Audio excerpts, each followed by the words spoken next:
Já que você trouxe sobre exemplo e também a esfera federal, o presidente do Tribunal de Contas da União, Vital do Rego, alertou o governo e o Congresso para terem muito cuidado com as contas públicas devido ao risco de a máquina pública parar. Segundo ele, isso pode ocorrer por causa do aumento dos valores destinados a gastos como as emendas parlamentares. Vital declarou não saber se o poder discricionário do Congresso, aquele previsto em lei para satisfazer o interesse público, está muito grande, mas o do governo certamente está muito pequeno, indicando um desequilíbrio.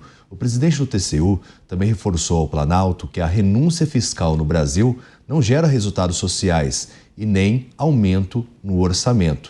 O que você acha dessa fala do presidente do Tribunal de Contas da União, Dorso?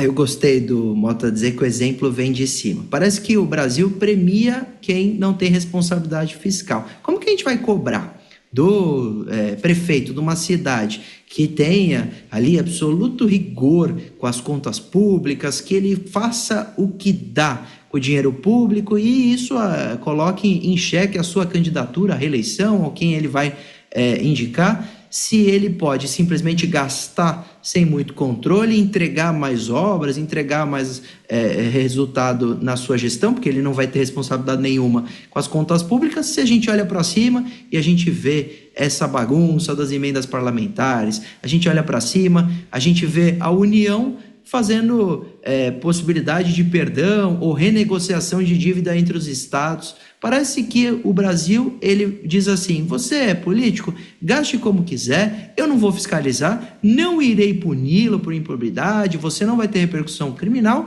e se você conseguir for reeleito, esse é seu presente, mesmo não tendo responsabilidade fiscal. Se você não conseguir ser reeleito, não importa, você vai deixar um rombo enorme para o próximo candidato, né, o próximo gestor, seu sucessor, e ele que se vire com alguma negociação com o governo. É assim, ou com a União, etc. É assim que, infelizmente, nós temos nessa pirâmide do Brasil de mau exemplo. Nós temos um mau exemplo do governo federal, que gasta mal, que promete déficit zero, mas, na verdade, tem uma gordura de 30 bi para gastar nesse ano, tem as contas extraordinárias que não entram no cálculo, aí vem o Estado enorme, cada vez mais gordo, com as estatais, e elegem mal os seus administradores, o dinheiro público literalmente vai para o ralo. Eu até, às vezes, fico me perguntando se a população, ela se incomoda tanto em pagar altos impostos, porque realmente é uma porcentagem alta que vai para o dinheiro público, né, que vai para o erário, ou se a falta de contrapartida. Eu fico imaginando o suíço, o canadense, que tem também uma carga tributária tão alta, mas ele tem a contrapartida excepcional. Ele não tem buraco nas ruas, ele tem uma saúde espetacular, ele tem escola de qualidade, ele tem segurança, ele tem uma vida boa, sem precisar fazer praticamente nada no privado.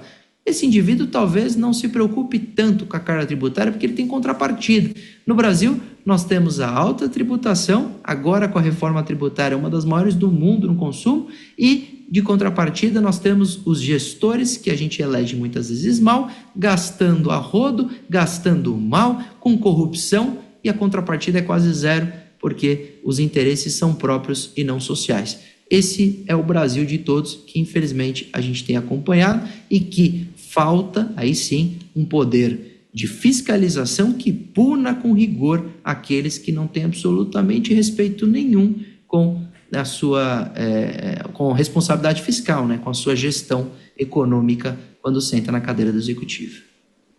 Sobre os impostos é muito simples de trazer exemplos, como por exemplo um buraco na rua, onde você cai com o seu veículo, acaba tendo que trocar o pneu, paga impostos sobre esse pneu e aí vai mantendo o ciclo, né?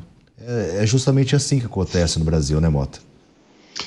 A melhor ideia para melhorar o Brasil é reduzir o tamanho do Estado. Não é melhorar o Estado, é reduzir o tamanho do Estado.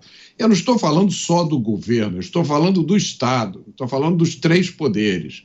O Brasil tem um Estado inchado, que se mete onde não deveria e não cumpre com as suas funções essenciais. Quais são as funções essenciais do Estado? Dá para dizer numa mão só. defesa, segurança pública, justiça, educação básica e saúde básica. Só isso. Todo o resto deve ficar com a iniciativa privada. O brasileiro está pouco se importando com emendas disso, emendas daquilo. O que importa para o brasileiro é a quantidade absurda de impostos que a gente paga. Você paga imposto sobre o seu salário, você paga imposto sobre o faturamento da sua empresa. Tudo que você compra tem imposto embutido. Depois que você compra a sua casa ou o seu carro, se você consegue comprar isso, todo ano você, de novo, tem que pagar imposto sobre a sua casa e sobre o seu carro. E quando você morre, o Estado vem e leva um pedaço enorme da herança que você trabalhou para conseguir deixar para os seus filhos. E aí, só para lembrar, esse Estado guloso é completamente incompetente para garantir os seus direitos mais básicos, como o direito de ir e vir livremente numa cidade brasileira e a sua liberdade de expressão. Está na hora de mudar isso.